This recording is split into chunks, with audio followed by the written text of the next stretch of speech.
যি নাই অথচ আছে। মোৰ শব্দবোৰ নাঙঠ, লাজৰ সংকীৰ্ণতাৰ পৰা মুক্ত। নিৰুত্তাপ এন্ধাৰে যদিও ঢাকি ৰাখে মোৰ মুকলি অথচ অসুৰক্ষিত কবিতাক, তথাপিতো সহজতেই মই কিয় জানো আবেগৰ কঠিন ভ্ৰমত পৰোঁ। কিয় জানো কলিজা হেৰুৱাই অনৰ্থক অসহনীয় যন্ত্ৰণা সহোঁ। কিয় জানো সস্তীয়া চিয়াহীৰে লিখা শব্দবোৰকেই প্ৰেমৰ কবিতা বুলি ভাবি বাৰে বাৰে ভুল কৰোঁ।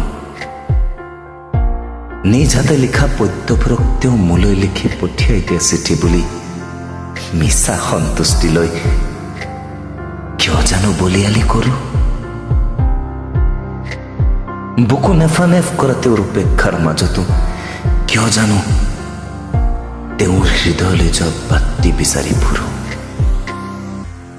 কিয় জানো সহস্ৰবাৰ কেৱল তেওঁৰেই প্ৰেমত পৰোঁ।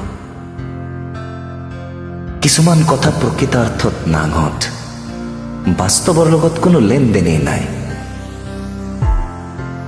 তেনে কথাবোৰক কল্পনাৰ সাজ পিন্ধাই কিয় জানো অকাৰণেই সুখী হৈ পৰোঁ।